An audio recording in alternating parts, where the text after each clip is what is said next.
Get ready to take a flamethrower to the official narrative and learn what the elites don't want you to know. You're listening to The Tom Woods Show.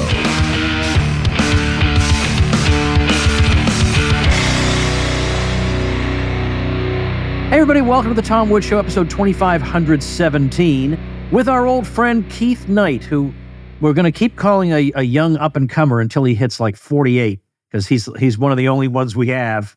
So Keith is managing editor over at the Libertarian Institute, where I sit on the board, and it is a wonderful organization. We'll talk a little bit about it later. The website, full of great resources. They publish tremendous books, including my own book, Diary of a Psychosis. And by the way, you can get that. I have a new deal.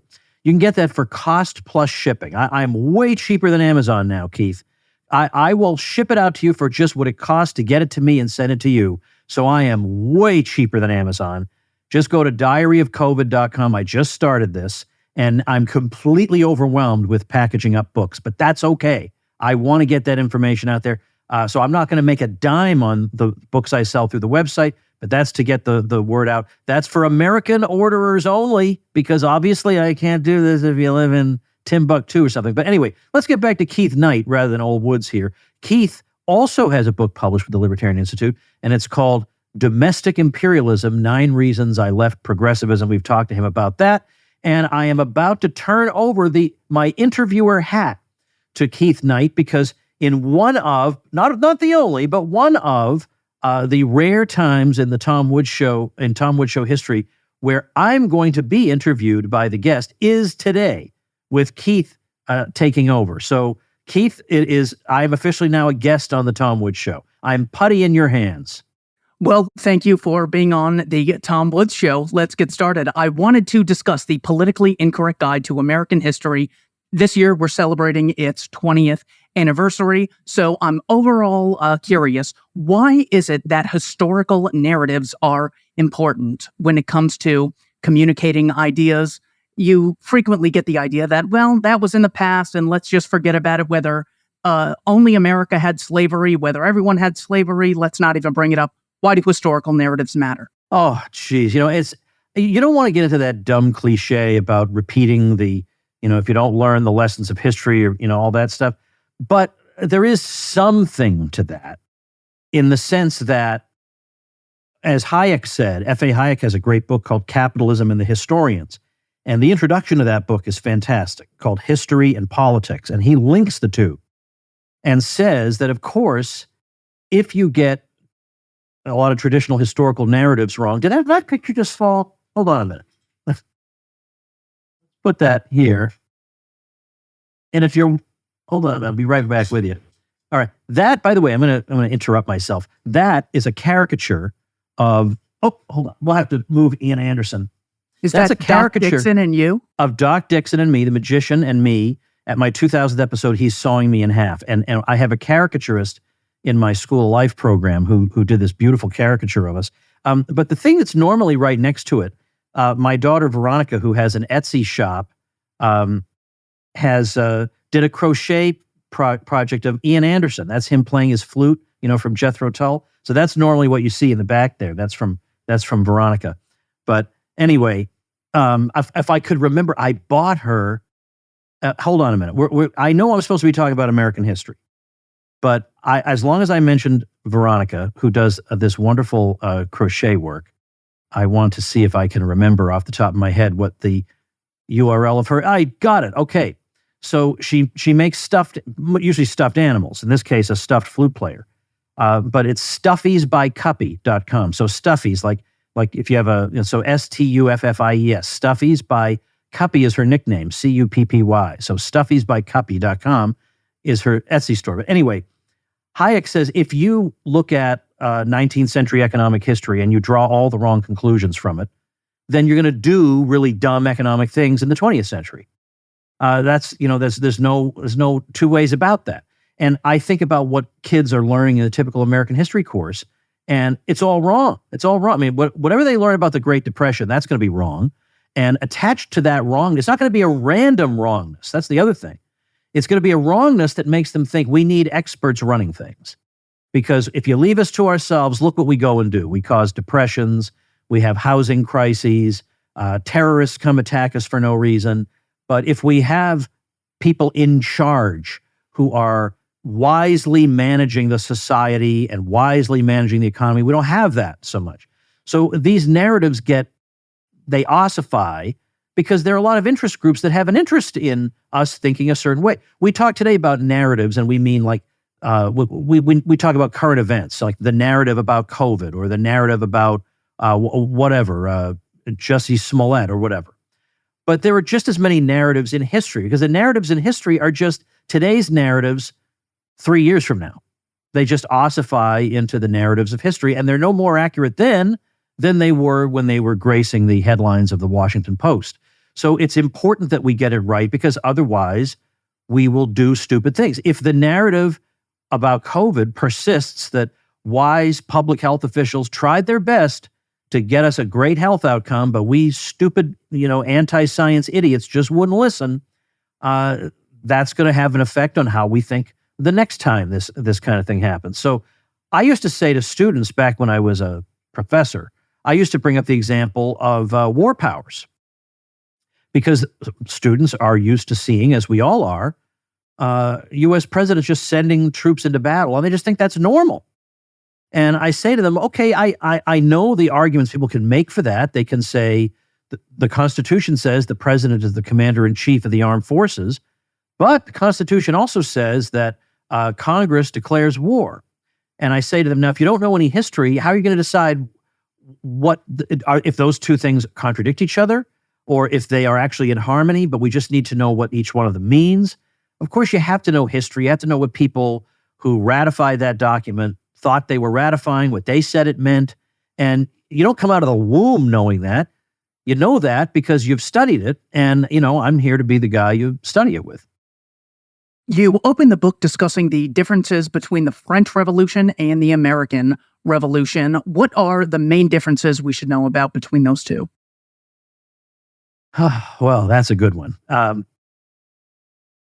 I like to say about the American Revolution things that irritate some people, and that is to say that the American Revolution has, believe it or not, a distinctly conservative thread running through it, in the sense that the kinds of arguments, yes, of course you hear some natural rights arguments, but by and large, if you actually read the documents from the time, the people writing those documents are talking about historic rights they enjoy as Englishmen.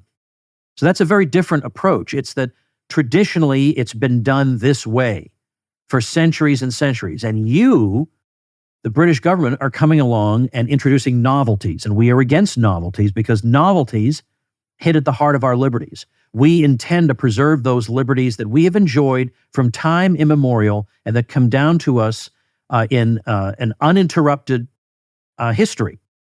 And so their argument was, we're not the ones coming up with the new ways of doing things. It's you. We're the ones who just want to go back to the way things used to be. Certainly back to the century and a half in which it was understood that colonial legislatures are where legislation is passed that involves our well-being and day-to-day affairs, and that includes taxation. So it wasn't that they said, hey, this philosopher came up with some really cool new ideas that we want to try out. So we're gonna restart our society from zero and build it up on the basis of reason. That was not what the American Revolution was about. But certainly as time goes on, in the French Revolution, that increasingly is what it's about. That, look at all this irrational stuff about, look at the French provinces. Like the lines are all squiggly and weird. Let's just scrap all that and make a grid, Let's make this thing rational, like the metric system, nice and rational. And so that meant, as time went on, that whatever was old-fashioned and old hat in the history of France really needed to go. So forget about commemorating the baptism of Clovis or whatever. Like, that's all gone. What we need is our philosophers to, in effect, think up a new France. And the new France that we're thinking up is going to abandon its Christian identity. So that means we're going to start the whole calendar all over again from zero, basically starting from the year we executed the king, and we'll just go from there. And why do some months have 31 days and others 30? And so that's not rational. Let's have 10-day weeks, 3 of them. And the 10-day week, of course, means nobody knows when Sunday is, and that's not an accident. Any streets that are named after saints, we're going to rename those. We're going to guillotine statues of saints. As time went on, we're going to make it a crime even to be in possession of a rosary or to be sheltering a priest who hasn't sworn fealty to the regime. Now, that doesn't have a whole lot of connection to historic France, quite to the contrary. Whereas so much of what the American argument was about their historic arrangement. And their argument was these interlopers are coming in and trying to change that, and we mean to have the old liberties that we've always enjoyed. Hey, everybody, I have a special message for you if you're a normal person. And by normal person, I mean somebody who wants to use online tools without being manipulated, spied on, or censored. Increasingly, Google, Microsoft, Apple, Zoom, and the tech bros running big tech today think your private data is their playground for their advertising networks and AI systems. Well, one way you can avoid all those things is not using the quote-unquote free tools big tech wants you to use. Federated Computer, on the other hand, offers a full replacement for Google, Microsoft 365, Zoom, Slack, all the tools of big tech, but designed for people who care about privacy, don't want to be treated like cattle, and want a great price. Everything's encrypted end-to-end, fully backed up daily. We're talking about private email, file storage, group chat, WordPress, all the applications you need for your business or team, all bundled into one easy monthly subscription that's 10 times less expensive than big tech offerings. You get unlimited users, fantastic personal customer support from real human beings, and the assurance that your data is your data and not big tech's. Visit www.federated.computer for your free 30-day trial and use coupon code WOODS for 10% off your first 6 months. How about that? A company that thinks its job is to, provide you with services for a great price rather than spying on you or shutting you up or manipulating you. Take your first step with other Happy Woods listeners toward digital freedom. Visit www.federated.computer today for your free 30-day trial and use coupon code WOODS for 10% off your first 6 months. I'm trying to get an idea of the heart of the difference between the left and right. And when I think of it, the things that come to mind for people who are on the right have the constrained view of the world that humans have a nature which is generally self-interested. They believe the iron law of oligarchy and oppose egalitarianism in general, and they tend to only support negative rights as opposed to positive. Am I totally off on that? Is there a real left-right distinction, or is there just freedom advocates and violence advocates?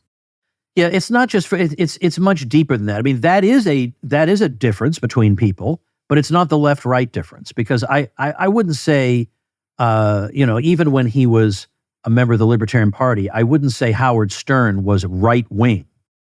I think that would not be descriptive. It wouldn't be helpful to anybody to say that. You might say that in some areas he favors nonviolent solutions. You can say that.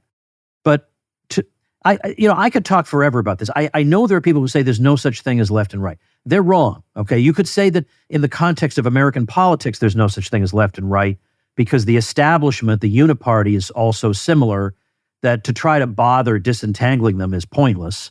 But that doesn't mean there's no such thing as conceptually the ideas of left and right. They absolutely do exist. The only question would be whether they're applicable today, but they absolutely do exist. So I would say that the right versus the left would come down to things like hierarchy versus egalitarianism. That would be one. So let's say, I would say that no right-winger really has any use for the term equality, except in the sense that we all equally get nothing from the regime. That was how Andrew Jackson meant it. When he said equal rights, he meant we all equally get nothing. And it doesn't mean that to make you equal, we're going to give you some stuff. No. The equality comes in nobody having special privileges. That we can live with. But otherwise, so that would be one. Another would be maybe what Hayek might call constructivism. The idea that that societies are like tinker toys, that philosophers can just build them on the basis of abstract ideas. Another one would be the view of human nature. I mean, obviously, the left has proven again and again that it believes that with the right influences, human nature is malleable in a positive direction. We can make a better human being. We don't have to be satisfied with what we have. We can engineer a better one. Whereas the right's view is you got to take man as he is and figure out, given that he is the way he is, what's the best way of coping with this? Or the idea that we can stamp out, if there's wickedness of some kind, we can just stamp it all out. It'll all go away. And the right's view has been rather that various evils very rarely can be completely stamped out. The best you can do is kind of hem them in, try to control them. So, you may want to eliminate some social ill from the world, but usually what you have to be content with is confining it to the fringes of society rather than trying to eliminate it altogether. And then there would be, I think, probably an assessment of let's say people's outcomes. Typically, the left will say that if somebody has a bad outcome in life, this is due to forces beyond his control. That society, institutions, whatever, it brought about this sad outcome, and so we need to change these institutions, or we need to redistribute resources to make up this unfairness to this person. Well, the right will often look at situations like that and say, this is just a case of the imperfection of man, that a lot of people do things that are self-destructive, and smarter people just cannot get their heads around that. Nobody would act like that. This must just be a random occurrence caused by the system, but it just isn't so. So I would start with that, and then from there I would say private property, and I would say in general freedom of commerce, because freedom of commerce is the flip side of we need managers to oversee economic affairs in order to prevent downturns and stuff like that. That's all nonsense. We would much rather have freedom of commerce than have a group of eggheads on a committee overseeing economic activity. So off the top of my head, those would be my ideas. Thank you. But also, can I say one more? Well, of course, it's my show. Okay, but one more thing would be, I would say on the right, there's much more interest in what is close and local and specific, whereas on the left, there's much more interest in the universal, in the global, in strangers.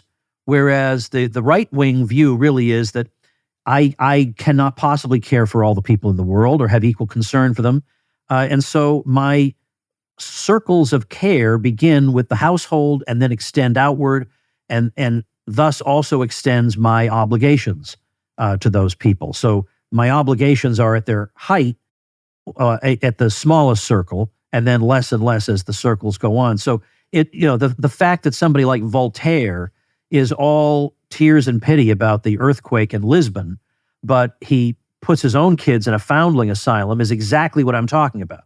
That those were the people he really had responsibility for. And those are the ones you see in his own personal conduct he, condemns to misery.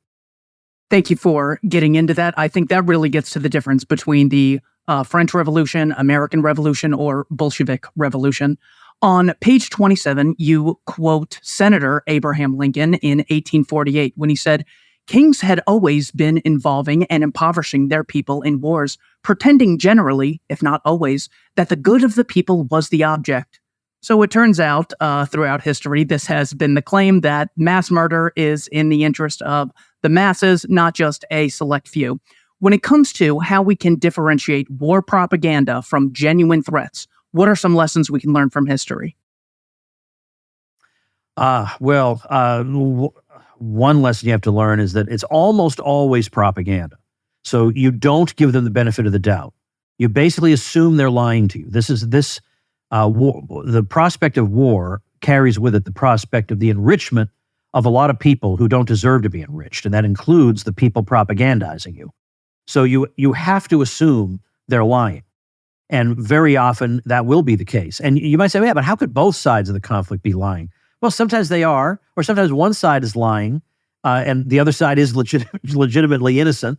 But in terms of an offensive war, where they're basically saying we have to send troops over to such and such place in order to accomplish objective A, B, and C, there are very, very few conflicts that actually satisfy the various just war requirements. Now, I know it's been argued that those just war requirements, you could drive a truck through them and you could stretch them to justify any war you wanted to if you tried hard enough. But I think when you do that, it's obvious enough to everybody what's happening.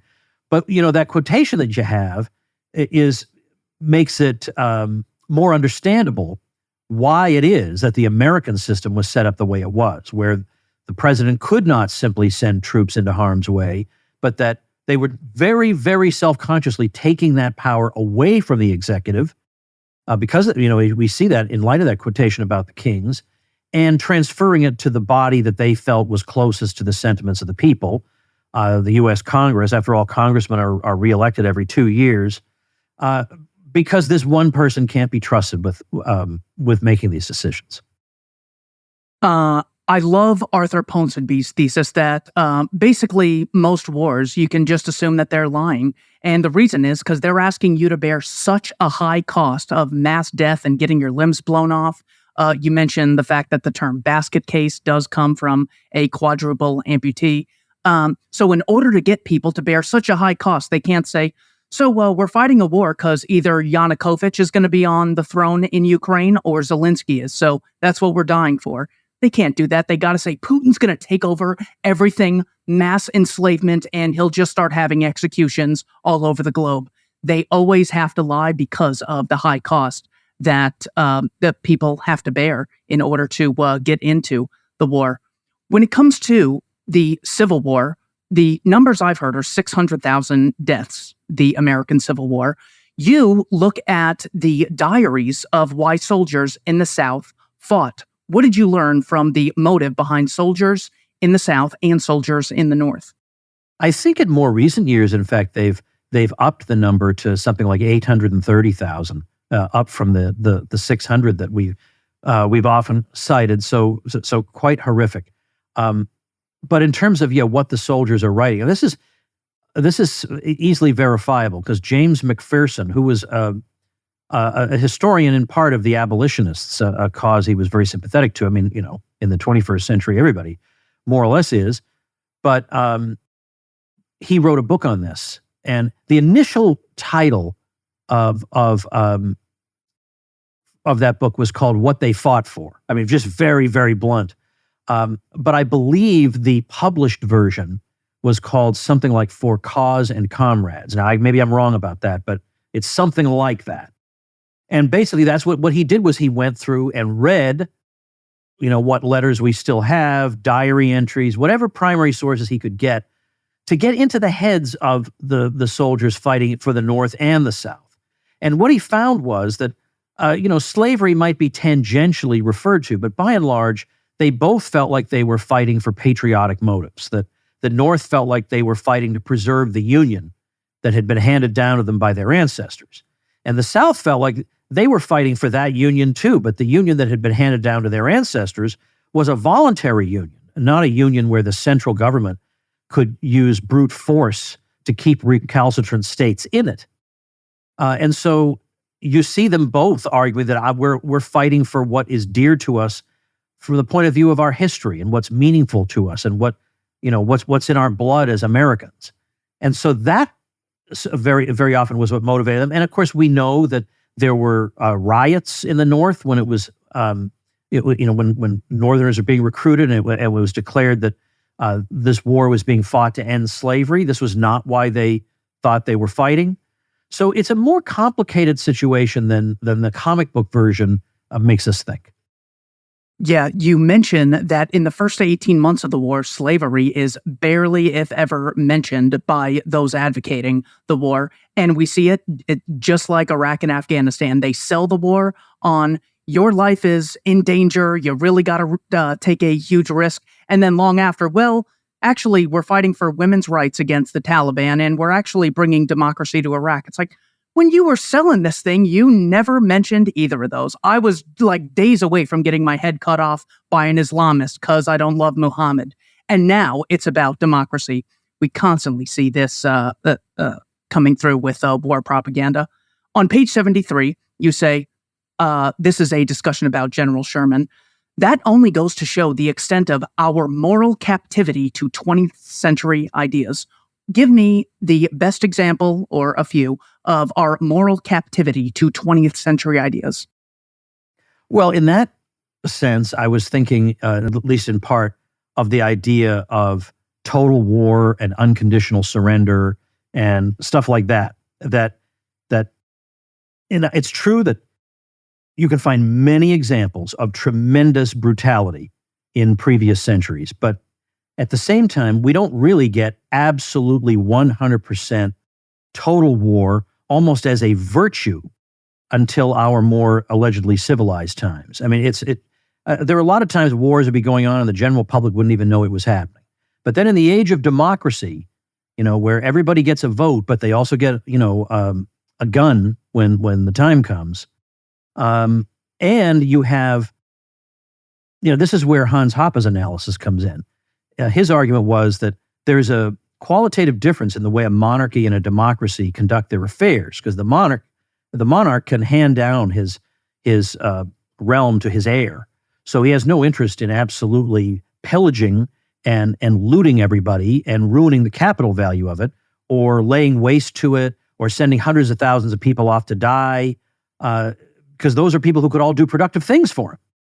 But if you are a temporary caretaker in a democracy, what difference does it make to you what condition the country is in 5 years hence? None. So you absolutely can. You can go and launch ideological crusades. It doesn't matter. You don't feel the personal pain of that. And so what tends to follow from that is war becoming this meat grinder of the general public, of mass conscription, which, again, you couldn't get for centuries and centuries and centuries and centuries. There were no monarchs who in European history who were able to conscript troops to fight. They didn't have the power or the authority to do that. But suddenly we've taken it as, well, it's your patriotic duty. And a lot of times even conservatives and even some libertarians, when you talk to them about particular wars or particular bombings or whatever, so often we tend to be intellectually lazy, and we tend to think that whatever happened was what had to happen. And we can't conceive of it happening any other way. So when you say, oh, okay, I understand, I hear what you're saying about the atomic bombings of Japan and why you think they're justified. But at the same time, could you also not understand that with Japan completely flattened and no longer able to be any kind of counterweight to China, that now China becomes this unbelievable power that engages in atrocities and does all kinds of terrible things in other countries? Maybe that could have been held at bay if we hadn't, as Ralph Rako said, basically just thought, well, let's bomb these people and then see what happens.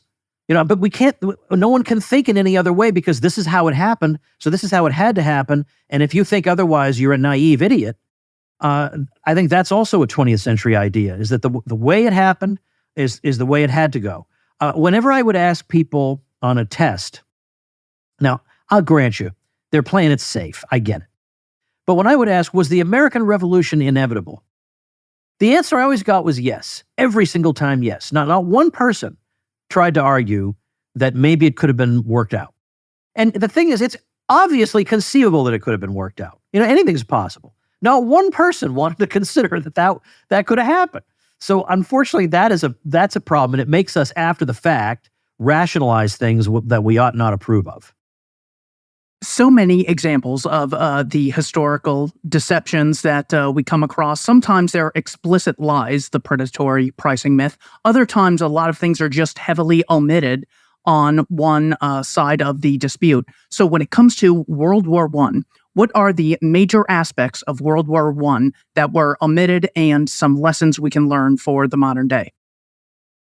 Well, the main one, I think, beneath which all the sub arguments can be placed, is that Woodrow Wilson had a double standard when it came to the British versus the Germans. So the British could engage in violations of international law. That would be ignored or get a slap on the wrist. Then the Germans, in retaliation, would violate international law, and suddenly this is some kind of wickedness that has no explanation, that just occurred out of nowhere. And some of the principles that he was holding forth were not reasonable, that were not principles that had been upheld in the past. So, like during the Russo-Japanese War of 1904 to 5, everybody understood that if you sail a ship through that war zone and something happens to it, that's very much to be regretted. But why the hell are you sailing a ship through a war zone? So, but in World War I, it became, well, even if you are traveling aboard an armed, belligerent merchant ship carrying munitions of war through a declared submarine zone, you have absolute immunity to anything happening to you. That's not a standard anybody else was holding up. And in effect, instead of urging Americans away from doing that, he was almost urging them to do it, because then it becomes a pretext for, oh my goodness, look at how unreasonable the Germans are.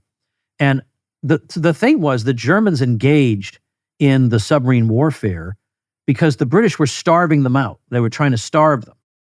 And we have the numbers on this. I mean, many, many hundreds of thousands of Germans perished because of this starvation blockade. And so what else are we going to do? We have the submarines. That's it. And their argument was, we'll stop the submarine warfare if you tell the British to stop starving us. And that this thought just never occurred to Wilson. And that was William Jennings Bryan eventually resigned as Secretary of State because he thought this double standard is just not one that any reasonable person would uphold, and I can't be part of a regime like this. And in fact, after the war ended, the starvation blockade was kept in effect for months afterward, even after the Germans had surrendered. It was kept in place for months after. There's no possible justification for that. So at the very least, you could say there were crimes enough to go around. And yet that is not what Americans were told. And then there's this Zimmerman telegram that was supposed to be an indication that the Germans had some big master plan to take chunks of the U.S. and return them to Mexico, like they had even remote power to accomplish that. But what was not so highlighted was that the wording was, if the United States enters the war against Germany, which it had not done. So it wasn't like the Germans were already plotting something against the Americans. So this is not a reason to enter the war, because the if clause here hasn't actually occurred. But so that's what it was. If the U.S. enters the war, the Germans will help the Mexicans regain their so-called lost territories. Now, again, everybody knows the Germans have absolutely no prospect of carrying that out. There's no possible way that is going to happen. But that was what they said, because that's the kind of things you say if the U.S. enters the war. And Wilson, points to that. But the thing is, the vast majority of Americans didn't want to enter the war. They didn't want to put themselves in that position in the first place. Overwhelmingly, they didn't want to enter the war, which is why you had to propagandize them into getting into the war, which is why you had to have people shouting propaganda on the street corners, and you had to have censorship, and you had to imprison people who said the wrong thing, and you had to get, in particular, Eugene V. Debs made into a prisoner. All this sort of stuff had to go on, and military conscription had to occur because Americans didn't care. They didn't care what was going on in Europe. They thought this is a great reason to not be living there anymore. We don't have to be involved in various European intrigues. What's interesting is that there is such a difference between that and the Spanish-American War. The Spanish-American War, I think McKinley asked for 25,000 troops and 1 million showed up. Well, this was the opposite. This was the opposite. So they had to go get them.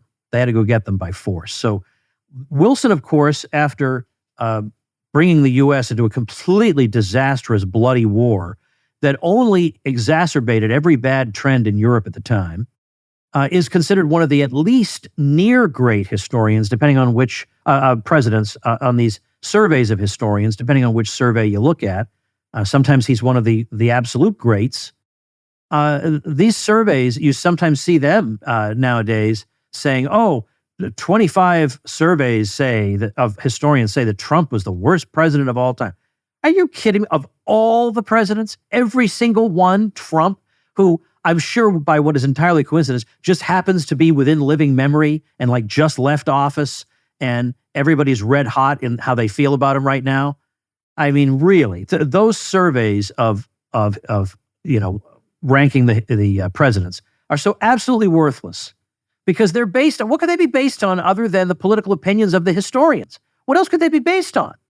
And I don't care about the political opinions of historians. I care about my own opinions and I care about my own values, and I will judge the presidents according to that standard myself. When it comes to that blockade that you mentioned that the British had on Germany, a very pro-Churchill historian, Martin Gilbert, his estimate was 760,000 civilian deaths as a causal result of Winston Churchill's blockade, because at the time he was First Lord of the Admiralty. So when I originally heard about this, I didn't think blockade, you got ships, and it doesn't seem like a huge deal. This was a literal starvation blockade that he had formed. And you mention in the book that the Lusitania sank in 1915. Wilson is reelected in 1916. And then in April of 1917, that's when the war is declared. So, yeah, well, it makes sense that the people were against this war. That's why he didn't declare it after the Lusitania immediately. He had to wait. So, great lessons. I just have the same question about the Second World War, major omissions about the Second World War, and lessons we can learn from for today. Well, the Second World War, as I look back in the 2,500 plus episodes of the Tom Woods Show that I've done, I've touched on bits and pieces of the Second World War, but I've never devoted an episode to it.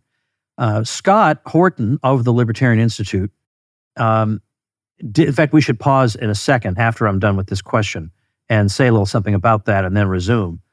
Scott Horton has an interview from years and years ago with Pat Buchanan, who wrote a huge book on that subject, by the way, in which he thanks our friends David Gordon and Ralph Rako in the acknowledgments, by the way.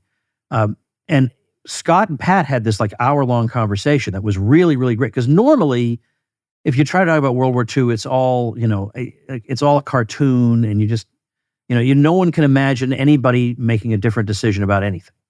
Even though there were lots of people, very respectable people at the time, literary people, political people, who said, let the two totalitarian powers fight it out. I mean, at the very least, it weakens them both for a while, and then if it should happen that we have to intervene after that, we'll do that, but we'll be doing it with a much weakened opponent or something, but people did say that. But the stuff that's not so known is in the lead up to it.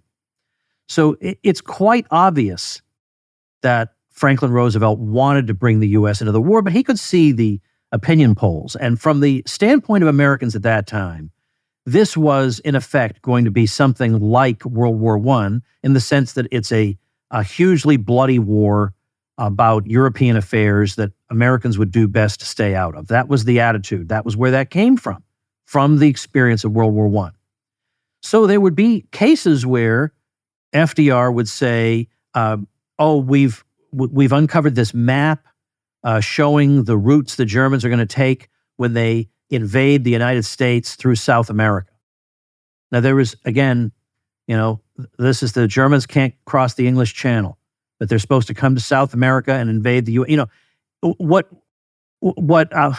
it Claire Luce or one of the people at Life magazine said, Franklin Roosevelt lied us into that war because he lacked the courage to lead us into it.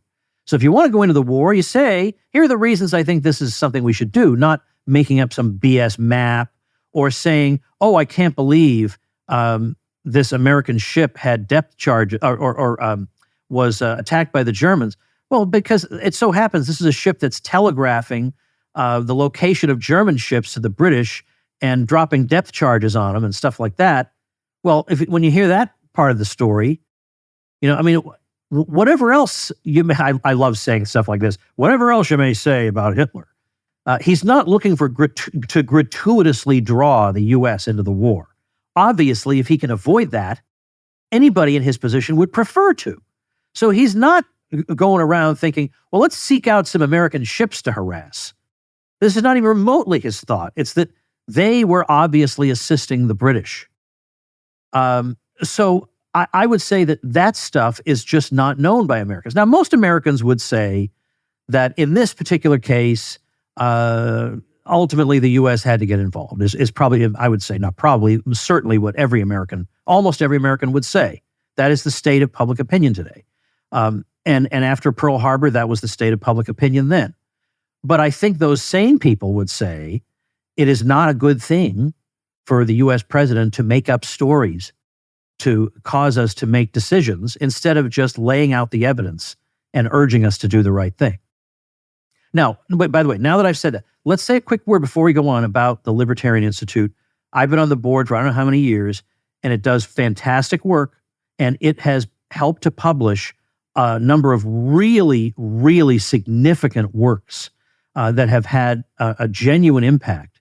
I mean, if you look at Scott Horton's books published by the Libertarian Institute about Afghanistan and the war on terror, those have endorsements by absolutely top thinkers and influencers who will say, hey, look, if you need to know the background on the fiasco in Afghanistan, you got to read the Scott Horton book. That's what they say. And that Libertarian Institute is accomplishing the things it's accomplishing and getting our message out to the world on a shoestring compared to what some of these big foundations have. And in terms of the output, their output, given their size, is vastly in excess of what you would expect it would be. And so, we want to do what we can to help, and some people can help by writing, contributing to the Libertarian Institute in that way, but others can contribute not with their time, but with a contribution. And I don't get $1 from any of this, by the way. I just like the Libertarian Institute, and I want to see them succeed.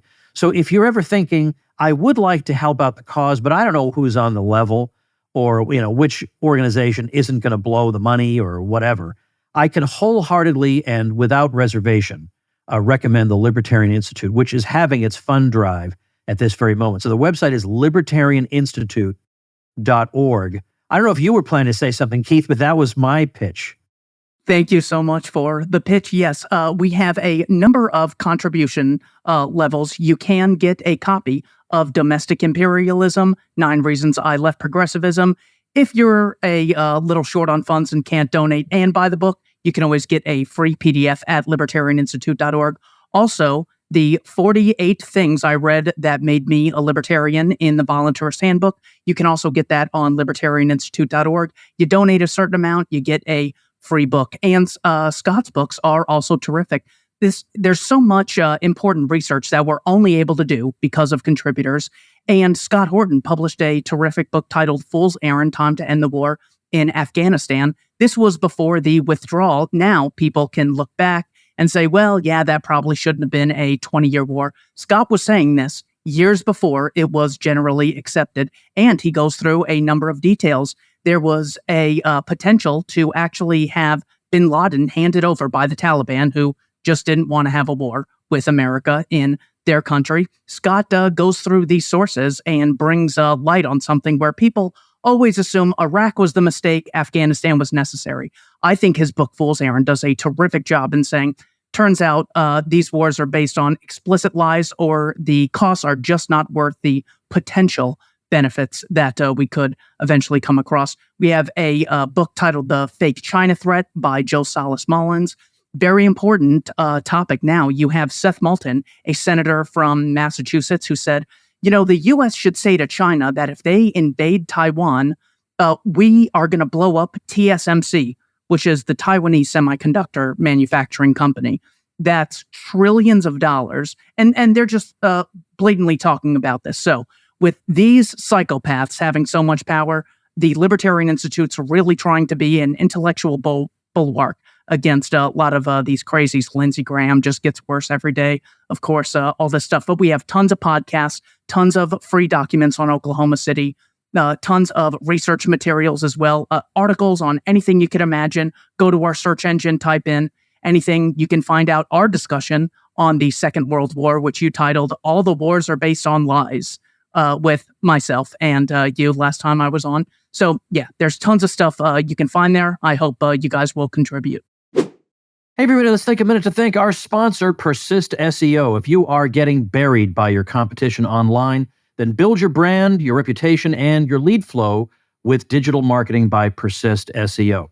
If you are a small local business trying to compete against large companies in the service industry, then increase your visibility with Persist SEO. Or what if you have low or no leads coming in on a consistent basis? Well, then website search engine and conversion optimization can help move the needle to a more prosperous business model for you. Are you tired of cold calling and networking, meeting places getting shut down? Use your website as a lead generation engine. Or what if you're not showing up for your services in the search engines?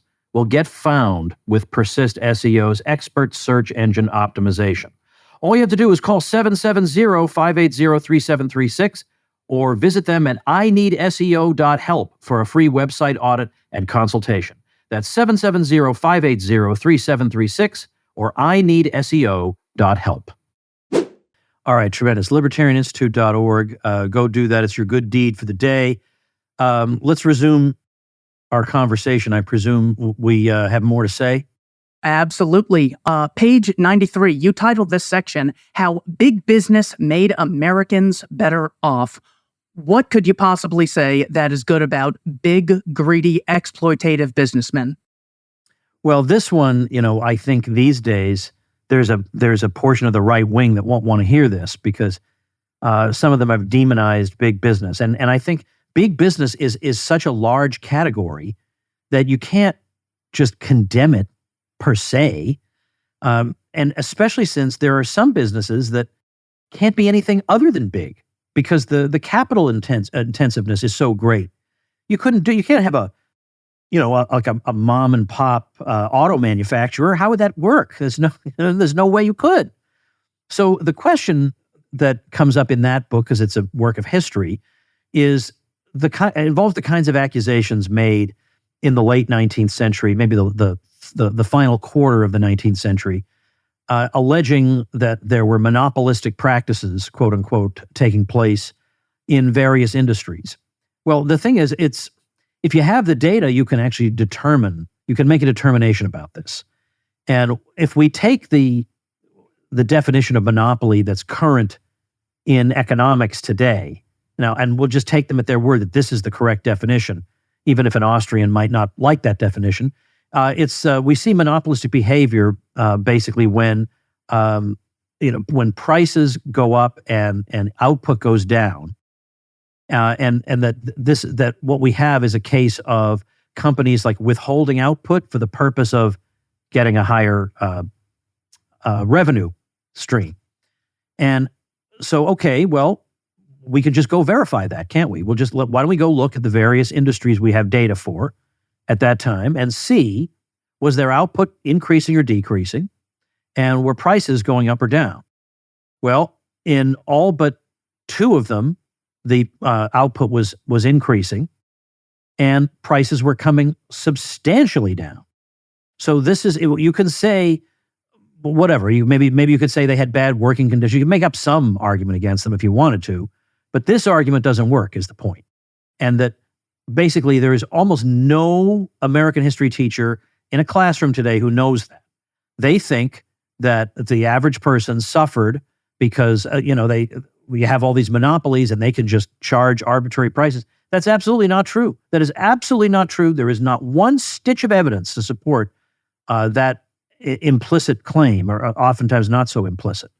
So that was the purpose of that chapter. And then to go into a little detail about individual people and the role that they played, like, Andrew Carnegie was no saint, and he favored tariffs, and he needed to be sat down and given a good talking to.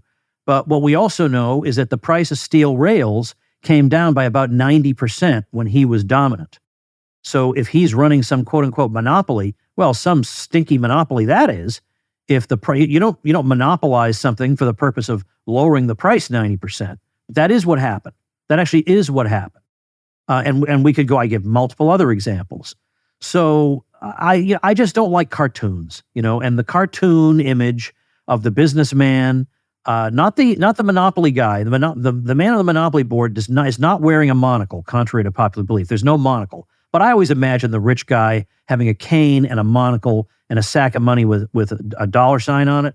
And that is the way we've been kind of taught or conditioned to think about people and institutions and subjects like this. And That just makes me crazy. So it's very common today to use the word inflation. They're usually referring to an increase in prices, not an increase in the money supply, unfortunately, but Right. take what you can get. So this narrative is completely contrary. This empirical evidence is completely contrary to the narrative that over time, businesses their greed continues and they just keep raising prices. So you use Steel by Andrew Carnegie, the dropping price of oil by Standard Oil as a substitute for whale oil. You use bromine in the case of Dow Chemical and aluminum in the case of Alcoa. What is it that makes prices fall and gives people an increase in access to goods and services when they're at lower income levels?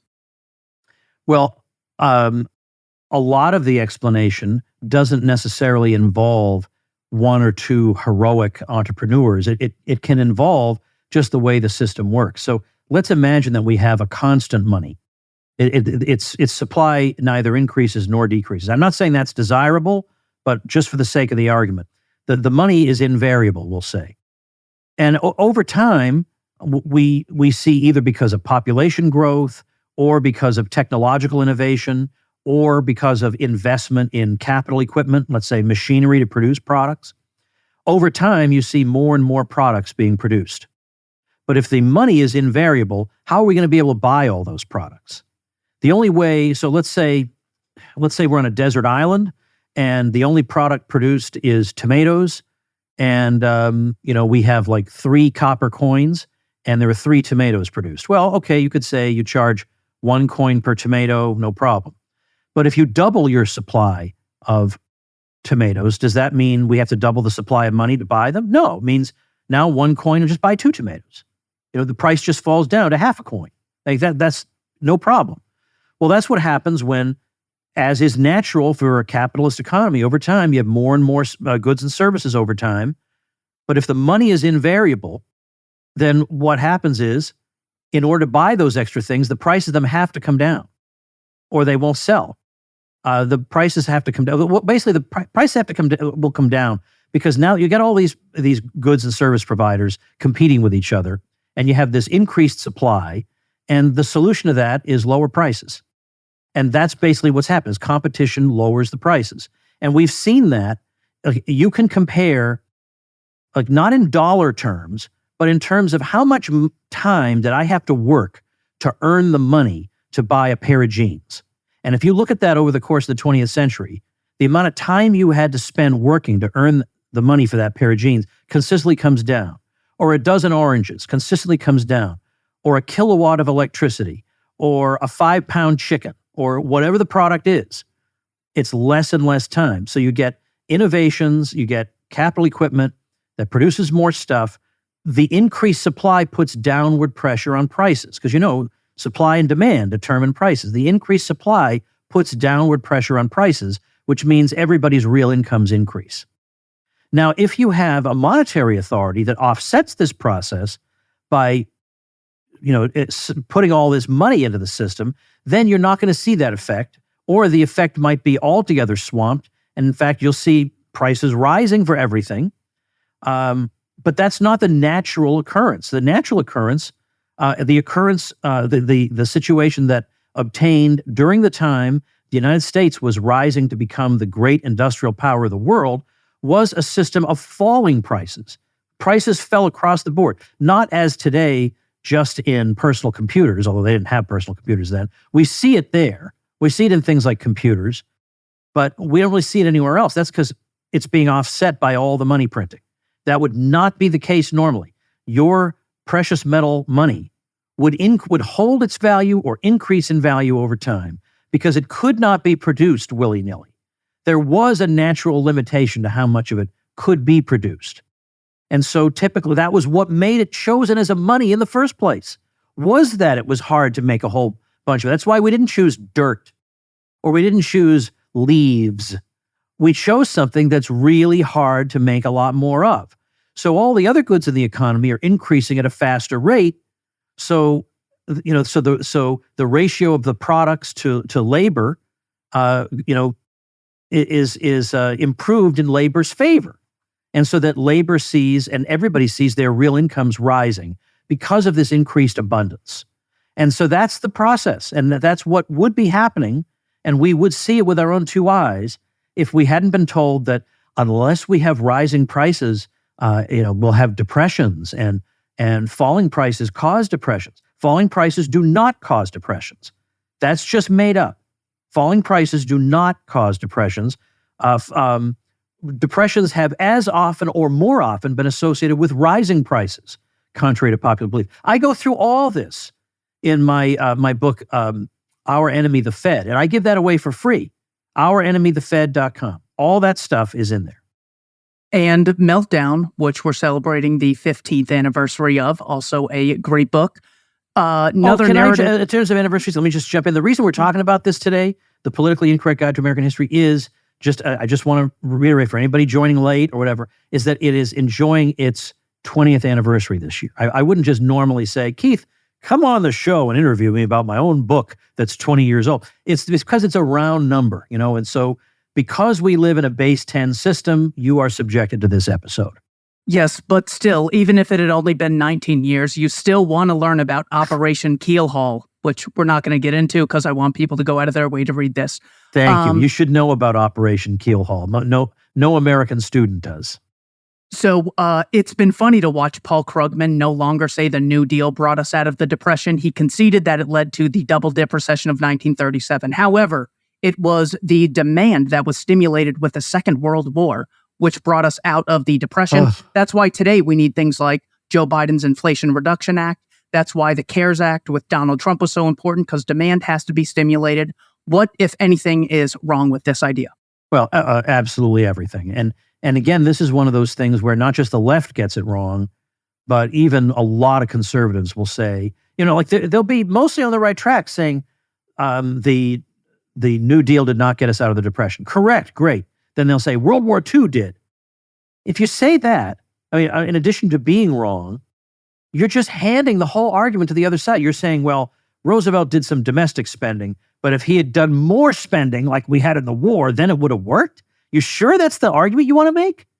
So thankfully, the guy who really started us all thinking on this, or we had been thinking about it, but who really, really did the charts and graphs and the numbers, is Robert Higgs. And he had an article in, I can't remember if it was a Journal of Economic History or something like that, but the main title of the paper is Wartime Prosperity with a question mark. And I don't offhand recall the subtitle. But you read that article and you say, oh, whoa, wait a minute. Yes, everybody is misunderstanding this. And so he's showing on the graphs that, yes, nobody denies that if you seize resources from the public sector, from the private sector, you siphon them away from private consumers, and then you go blow it on something, yeah, okay, it will create that thing. Like, we know that. But the point is that thing doesn't contribute to consumer welfare. When private entrepreneurs spend money, they have a profit and loss test, which tells them if they are in some way contributing to consumer welfare. The state does not have that feedback mechanism, so its expenditures have to be arbitrary. Its expenditures are politically determined, not determined on the basis of consumer preferences. And so during the war, that's when you have the worst of this. Now, you may say, well, we needed to fight the Japanese. Or whoever we were fighting. That's beside the point. That's a completely separate point. The point we're arguing is, was this a source of prosperity for the average American? Not whether it was necessary to win the war or any of that. That's a completely different thing. Did it bring about prosperity?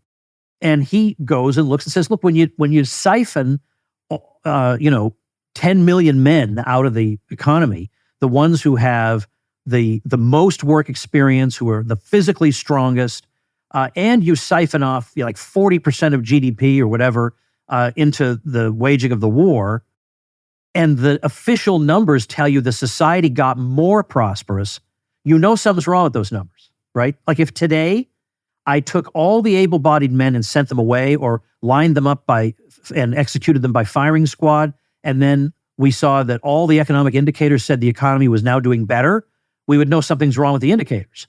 And of course they were, because they're treating public sector spending like it's indistinguishable from private sector spending. So he goes through and analyzes. So then also says you're not factoring in all the deprivation people suffered by the rationing during that time. Rationing is not prosperity. So he says the real prosperity came in 1946 when you got, after the demobilization, you started to get normal economic activity again, and the expectation in the private sector that no wild disruptions of the ordinary flow of commerce would be taking place. That's when the prosperity occurs. Now, by the way, there's a very provocative article in the old Review of Austrian Economics by Richard Vedder and Lowell Galloway called The Great Depression of 1946. And that's tongue-in-cheek because, of course, there was no Great Depression of 1946. 1946 was probably the single most prosperous year in all of American history. So what do they mean, the Great Depression of 1946? They mean this is what happens when you blindly just read some numbers off a piece of paper.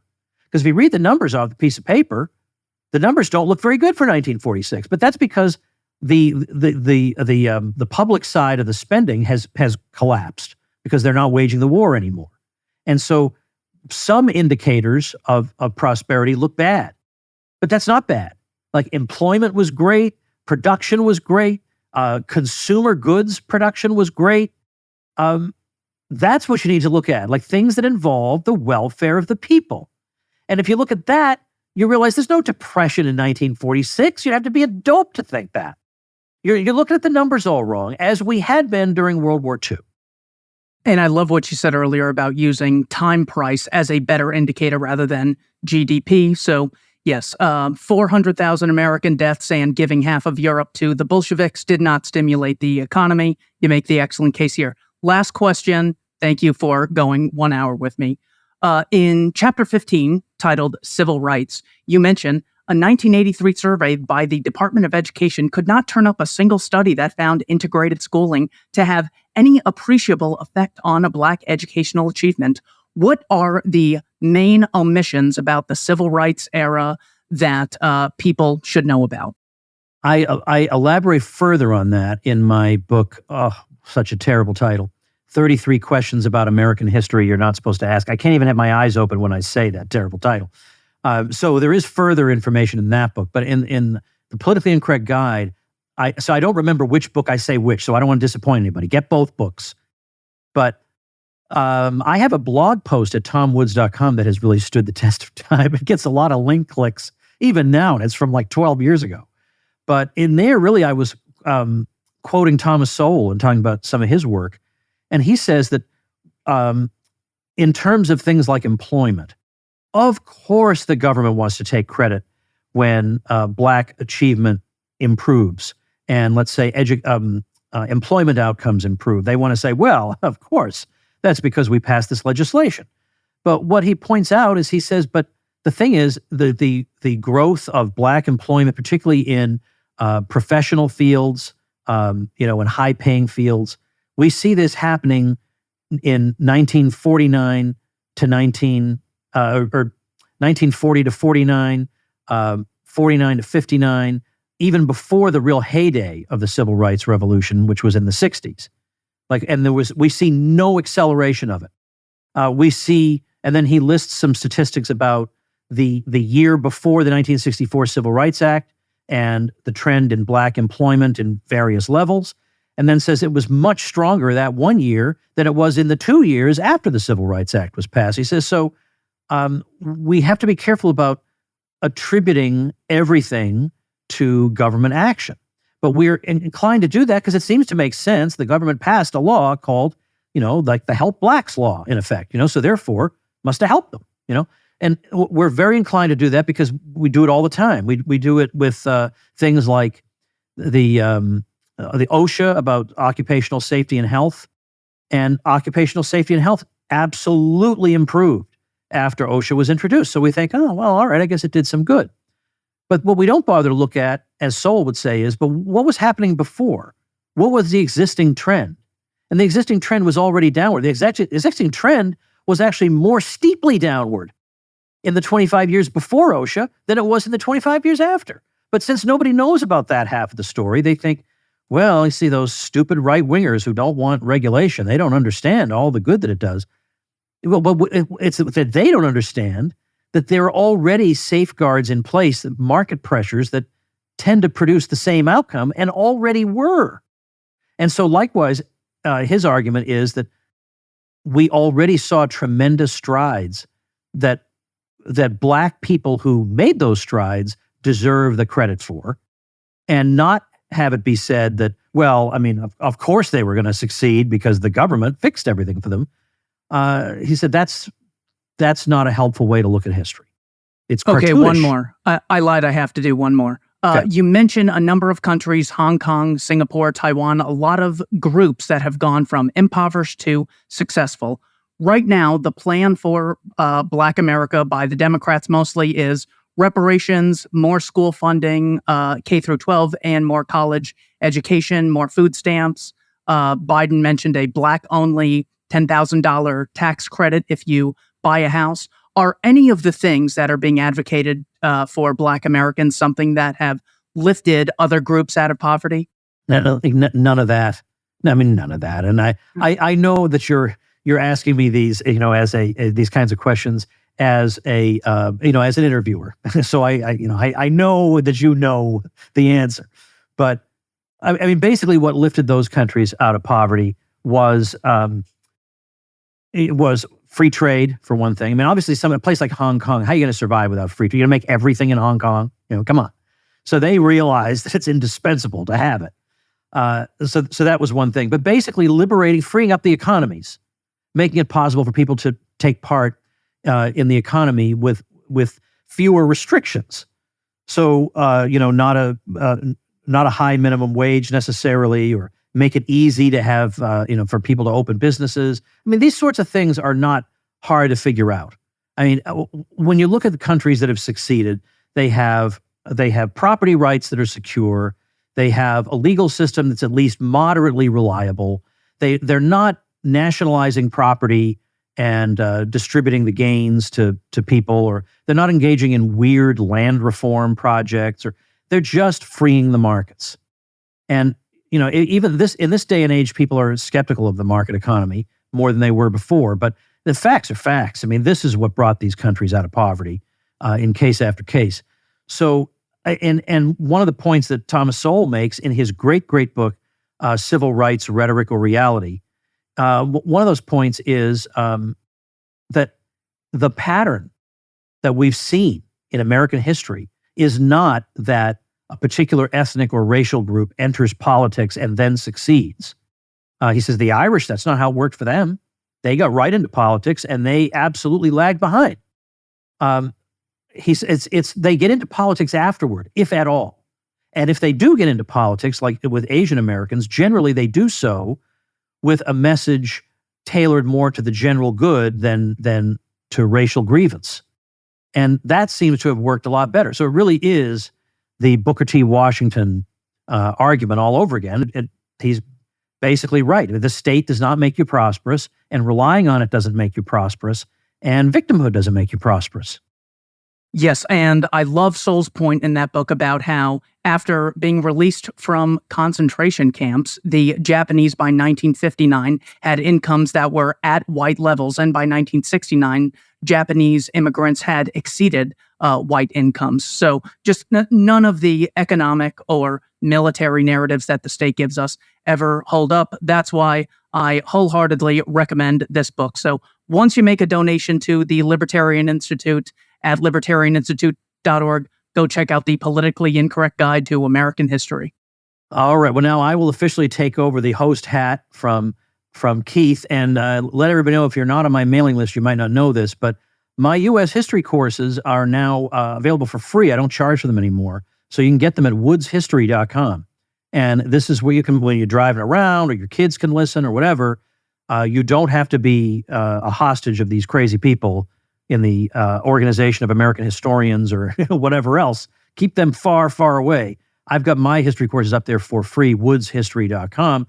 But also remember, we're going to help out our good friends at the Libertarian Institute, libertarianinstitute.org. They do great work. They deserve your support. I'm very proud to be associated with them. And Keith Knight, I'm very pleased, as always, to have a chance to talk to you, and in particular, an interview about my own book, The Politically Incorrect Guide to American History, was a stroke of genius on its 20th anniversary. So thank you so much. Anytime, Tom. Thanks so much for having me. And thank you, ladies and gentlemen. Make yourself and those you love less vulnerable to the regime, both mentally and physically. Get more forbidden information at tomsfreebooks.com and be sure to subscribe to the show wherever you listen. See you next time.